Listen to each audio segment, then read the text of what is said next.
The next type of equation that we're going to solve are rational equations.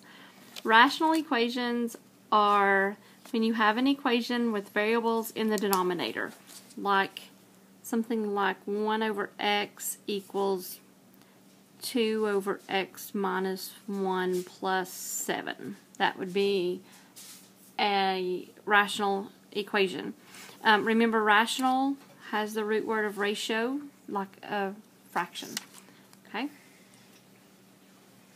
So, go back to your steps. These are your steps. So you can pause and write them down, and then come back and listen. The first step is the one that is different than the other ways. You have to multiply by the least common denominator. And what that's going to do is it's going to get rid of the fraction that you have. It's like when we would do things to equations, and I think we did one just the other day. If you have like x over 4 plus 3 over 4 equals 2x over 8. All of those have a common denominator of 8. So if you multiply by the least common denominator, then 4 will go into 8 twice, so that leaves you with 2x. 4 will go into 8 twice again, so 3 times 2 is 6. And then the 8's cancel, so it equals 2x. And so then you would be able to solve your equation from there. So it's the same idea, just getting rid of denominators, but now we have variables in there. Okay, so our first example is here. So the easy way to do it is to look at your denominator and just know that those two go together to make your least common denominator. So our least common denominator here is going to be x times x minus 2.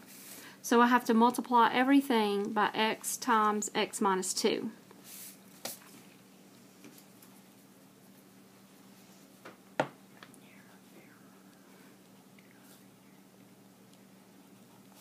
Okay, so the x's cancel. So we have 2 times x minus 2. And then the x minus 2's cancel, so you have 3 times x. And then here there's nothing to cancel, so you have all of this. So you have negative 1 times x minus 2. Now you have rid of all of the denominators, so you can just solve the equation. Okay, so 2x minus 4 equals 3x minus x times x gives us x squared, and negative x times negative 2 gives us positive 2x. Then we have to make it equal 0. Since this x squared is negative, I'm going to move it over to where it'll be positive. So if I move it over, I'm going to add x squared over here. 3x plus 2x is 5x, so I have to subtract 5x to bring it over. So minus 3x minus 4 equals 0. Then from there you can solve it however you want to. I'm going to factor it. If you don't like to factor, you can do the quadratic formula. But this gives you x times x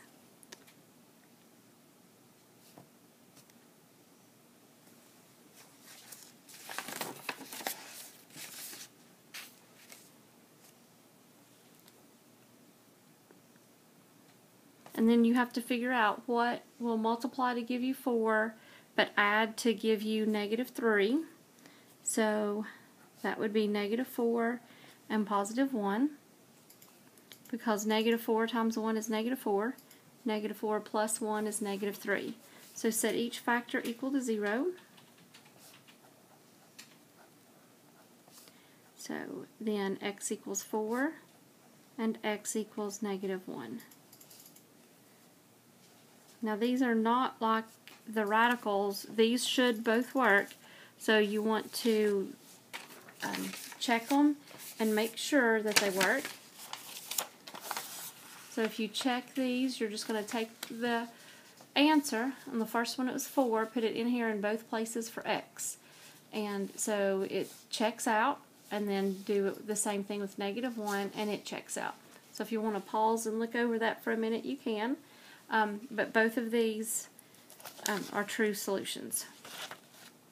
Okay. Now, the next one here is the checkpoint. So do the checkpoint, pause the video, and then come back and see if you got it correct.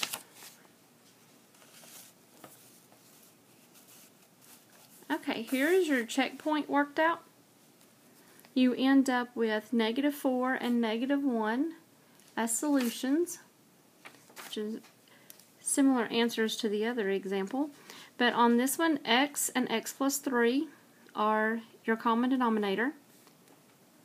So your x's cancel, and you have 4 times x plus 3 plus 2 times x equals -3 times x plus 3.